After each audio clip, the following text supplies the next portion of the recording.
अस्सलाम वालेकुम नाज़रीन, अव्हां ॾिसी रहिया आहियो एसएस न्यूज़ ऐं आऊं आहियां आयशा सजाद। नाज़ सभ खां पहिरियां हिन वक़्त जी हेडलाइंस ते नज़र विझंदासीं। राजनपुर ऐं दरियाए सिंध में पाणी जी सतह में इज़ाफ़ो। कोट मिठन में पाणी जो वहकरो 2,10,000 क्यूसेक ताईं पहुची वियो। झंग में दरिया चनाब में पाणी जे वहकरनि में घटिताई जो सिलसिलो शुरू।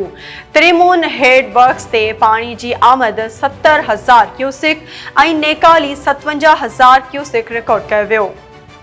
मौसमियात खाते मुल्क में अॼु खां सावणी जी बरसातुनि जो नओं सिलसिलो शुरू थियण जी अॻकथी करे छॾी। मौसमियात खाते मूजिबि 17 जुलाई ताईं सिंध बलोचिस्तान ऐं पंजाब जे मुख़्तलिफ़ इलाइक़नि में तेज़ हवा ऐं खिवण सां गॾु बरसात जो इम्कान आहे। वफ़ाक़ी हुकूमत ईंदड़ महीने निगरान हुकूमत क़ाइमु करण जो ऐलान करे छॾियो। वज़ीर आज़म शहबाज शरीफ़ चयो आहे त 15 महीननि में 4 साल जी तबाही जो मलबो साफ़ कयो आहे। सियासत न पर रियासत खे बचायो आहे। कुझु माण्हू मुल्क खे नाकाम बणाइण में मसरूफ़ आहिनि, पर उन्हनि जे नापाक साज़िश कामयाब न थींदी।